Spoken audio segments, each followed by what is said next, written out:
Electra could barely breathe. The moment she heard the words that confirmed Will's betrayal, her thoughts whirled in 1,000 directions, each more devastating than the last. She had always trusted him and believed that he would never cross certain limits, but suddenly every recollection of their tight relationship seemed to twist and warp into something horrible. The 5 words she whispered, shivering with shock and wrath, repeated in her mind. I can't believe this happened. She felt as if the ground beneath her had been ripped away, leaving her floating in a sea of incredulity. She clutched the edge of the counter in the Forrester estate kitchen, anxiously attempting to stabilize herself. She could hear voices in the other room, Will, ignorant, possibly pleased in his own skewed sense of justification, and Luna, most likely loving the commotion she had produced. Electra's fingers drove into the wood so deeply that she could feel the splinters, each of which mirrored the acute anguish inside her chest. Flashbacks tormented her. She recalled occasions when Will appeared distant and inattentive. She had dismissed them as normal teenage mood swings, but now every suggestion of concealment and every veiled glance made sense in the most terrible way. Her thoughts kept returning to the 5 words she had just said, almost like a mantra. I can't believe this happened. Each repeat intensified the pain of betrayal. Electra was aware that she would be unable to approach them immediately. Her emotions were too raw and volatile. If she talked too soon, she would lose control, and there was no getting out of a situation like that in front of the family. She paced the kitchen, her mind racing with possibilities, rehashing every conversation she'd had with Will in the previous few weeks. Each memory had been contaminated, and each experience served as a reminder of what had been lost. Meanwhile, Will and Luna were in the living room, discussing quietly, ignorant of Electra's presence. Will's expression was unreadable, but Electra could sense signs of remorse on his face. Luna, as always, appeared calm and almost smug. Her eyes glowed with a hazardous mix of pleasure and amusement. Electra's temper flared. How could someone be that cold and calculating? How could Will, someone she had previously trusted totally, allow this to happen? Electra's thoughts moved to her family. Ridge, Brooke, and the others would like to know. But what would they do? How could they begin to respond to this awful revelation? The thought of confronting them and detailing the treachery in detail terrified Electra. However, she realized she couldn't remain silent. Secrets in the Forrester family never remained hidden for long. And if this was misinterpreted, it would cause even greater harm to someone else. She sunk into the sofa, attempting to regain her composure. Tears began to spill, but she held them back, knowing that if she let herself cry, she might never stop. Her mind was a whirlpool of emotions: anger, sadness, uncertainty, and even a peculiar sensation of guilt. Was this her fault? Had she overlooked the warning signs? Did she push Will too hard, forcing him into Luna's arms? The thought made her stomach twist, and she swallowed hard to stop the vomit from rising in her throat. Electra's phone vibrated on the table. A buddy sent her a message asking whether she was okay. She wanted to shout at them to leave her alone, but instead she scribbled a short response. I need time. It was a lie. She didn't need time. She needed clarity, a means to handle the flood of emotions that was crushing down on her. But clarity was not forthcoming. Only questions, uncertainty, and the agony of betrayal. Hours have passed. Electra remained in a cloud, repeating the event in her head. She could see Will's expression, the way his eyes avoided hers as he confessed, and Luna's, the way she smiled just enough to make the treachery hurt even more. Electra's heart pained not just from the act, but also from the understanding that the people she cared about could cause such misery. She had always believed in trust, loyalty, the power of family and love, but now everything felt brittle, like glass on the edge of breaking. Ridge eventually entered the room, and Electra barely recognized him. His anxiety was evident, but she could only nod numbly, stuck in a world that no longer made sense. He tried to communicate and console her, but she was unable to hear him. Her thoughts were consumed by the 5 words that had become both her anchor and her torment. I can't believe this happened. As the night grew darker, Electra remained awake, staring out the window at the twinkling lights of Los Angeles, each one a distant, mocking reminder of the life she had assumed she knew. She considered retaliation, confrontation, and exposing Luna and Will to the public. But a part of her understood vengeance would not provide relief. Only comprehension, perhaps, and even that seemed impossibly far away. Days passed, and Electra walked through the Forrester estate like a ghost. People spoke to her, attempted to engage her in conversation, but she remained distant and remote.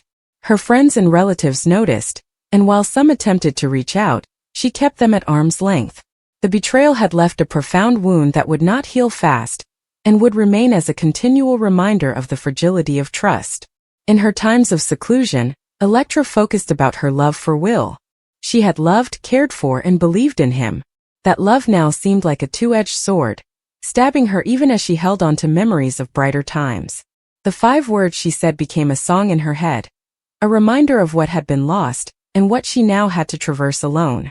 Even Luna's presence, which was once so irritatingly lovely, enraged Electra.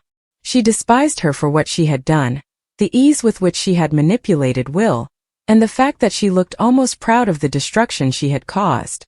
Her joy had gone to sadness, and devastation to anguish. His decision had almost killed her. The doctor eventually appeared, his face gloomy but not hopeless. She is currently stable. Her heart attack was severe, but we were able to get her through surgery. She will need time to heal both physically and mentally. But he hesitated. She asked not to see Ridge. The word struck him like a sledgehammer. He nodded silently, but inside he was shattering. He wanted to see her apologize, hold her hand, and tell her that he never meant to hurt her, but he had already inflicted enough suffering. Steffi and Thomas entered first, each taking turns holding her hand and murmuring words of love and encouragement. Taylor opened her eyes slowly, feeble but filled with tears, and whispered, "Why wasn't I enough? Why wasn't my love enough?" Her children told her that it wasn't her fault, that she was everything, and that Ridge, not she, had made the mistake. But deep down, Taylor couldn't shake the sense of betrayal, humiliation, and being abandoned once more for Brooke Logan. The cycle had repeated itself, and this time it almost killed her. Ridge stood outside her chamber for hours, waiting for an opportunity to explain, but every time he moved forward, Steffi or Thomas prevented him. Even Eric's critical glare kept him rooted in humiliation. Brooke eventually approached him and placed a hesitant touch on his arm. "Perhaps it's best if you give her room right now. She needs to heal, Ridge, and you can't be the reason she's in misery again." He looked to her, his eyes heavy with remorse. "I did not intend for this to happen. I never wanted to hurt her. I couldn't lie anymore. I couldn't stand there promising her forever if my heart wasn't in it." Brooke nodded, but her heart was torn. She adored Ridge, always had, but the devastation that followed them was unmistakable. She questioned whether their love was indeed destiny, or perhaps a curse that left nothing but broken bits in its wake. Meanwhile, Taylor's recuperation expanded beyond the physical to include emotional healing. She cut off all contact with Ridge, refusing to answer his calls or accept his visits. Instead, she relied on her children, who gathered around her, anxious to keep her safe from more grief. Steffi even vowed she would never forgive Ridge for what he had done, while Thomas devised strategies to hold Ridge accountable for the suffering he had caused. But Ridge couldn't let go. Every day, he found himself attracted back to the hospital, watching from a distance, hoping for the moment Taylor would forgive him.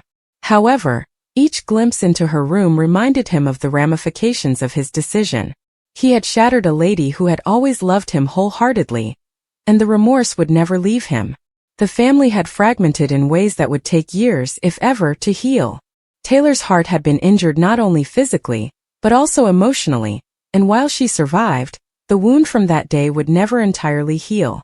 Ridge's revelation, his decision to walk away from the altar, had changed their entire lives, leaving them with anguish, betrayal, and concerns about whether love was ever truly worth the cost.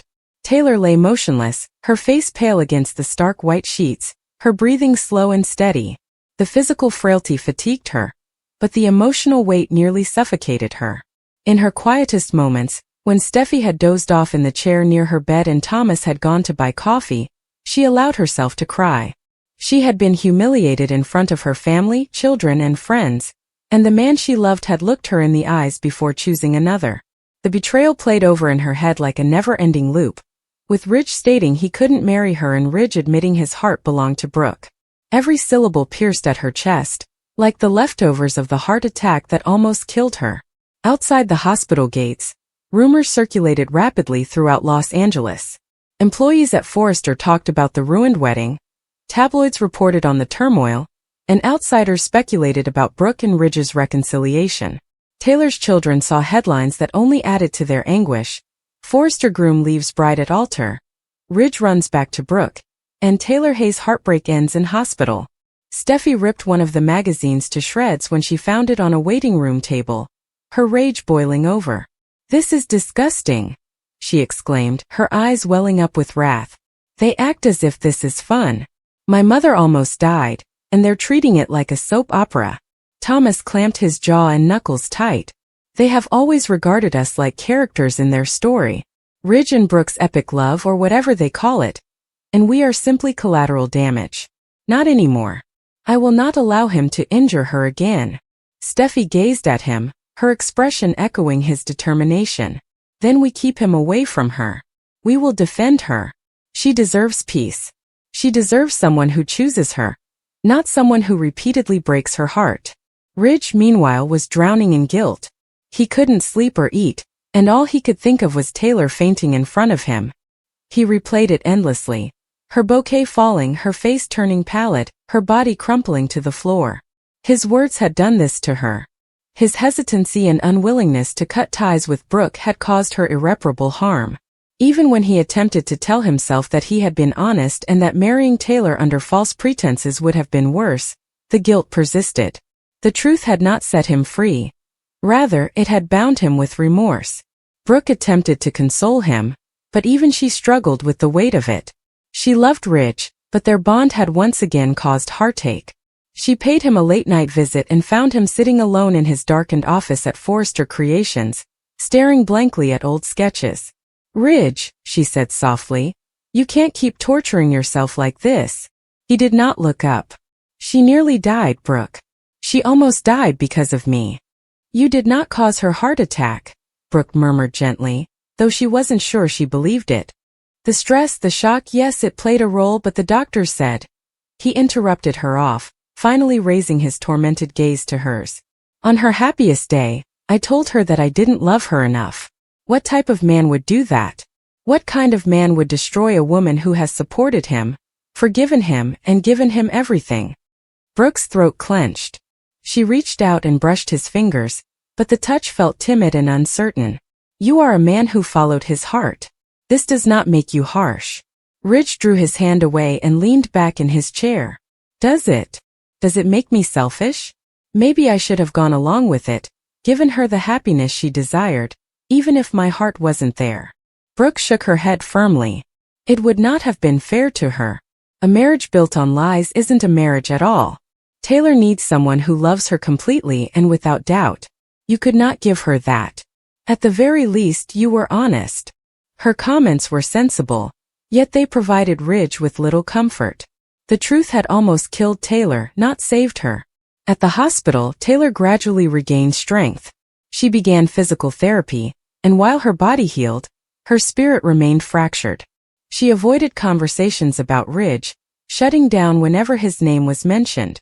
When Steffi slipped and murmured, "Dad called again," Taylor raised her hand weakly to silence her. "I do not want to hear about him. Not now. Maybe not ever." Her children followed her desires, which was tough for Thomas, who got increasingly enraged. He dreamt of confronting Ridge and shouting at him until his father felt the same agony Taylor did. But Steffi stopped him from acting on it, reminding him that their priority had to be their mother's rehabilitation. However, fate had a way of bringing Ridge back into their orbit. Ridge emerged in the hospital lobby one evening as Taylor was about to be discharged, bringing a bunch of white flowers. He appeared weary, his eyes bloodshot, and his demeanor begging. Steffi immediately moved in front of her mother, using her body as a shield. "No. You aren't doing this. You are not going to upset her again," Ridge said, his voice cracking. "I'd just like to apologize. I just want to apologize to her." Thomas snapped, his voice full of hatred. "You believe that flowers and words can make up for what you did? You destroyed her. You have embarrassed her. You almost murdered her. Take your apology and leave." Taylor said, standing a few feet behind her children and gently shaking her head. Her gaze latched on Ridge, but they were chilly and guarded. For the first time, she saw him not as the man she had always loved, but as the one who had broken her. Her voice was gentle and steady.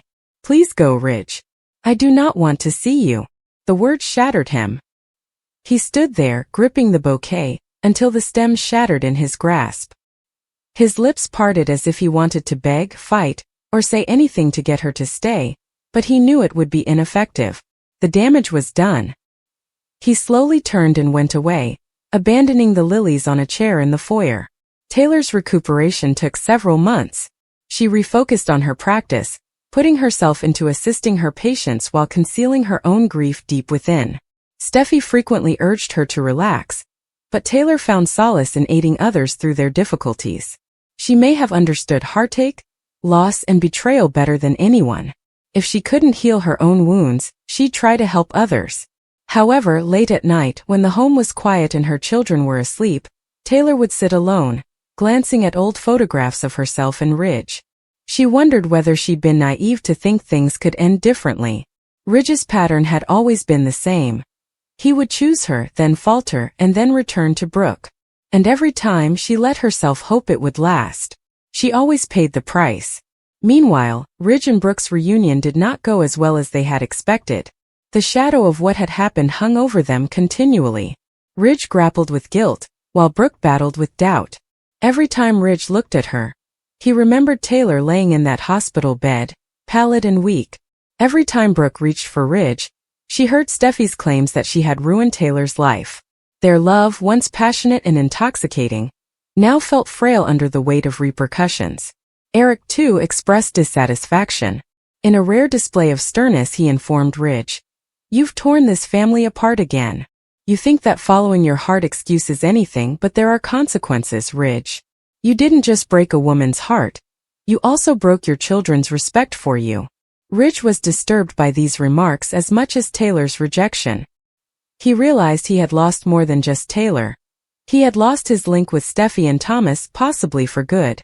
Taylor gradually gained strength, but she never recovered to the woman she was before that day. Something within her had hardened, a determination born of survival. She would no longer pursue Ridge, or let his uncertainty determine her pleasure. She vowed herself and her children that she would never allow him back into her heart. But Ridge knew deep down that he'd spend the rest of his life attempting to rectify what he had done. The day he abandoned Taylor at the altar was more than simply the day he chose Brooke. It was the day he lost a piece of himself forever.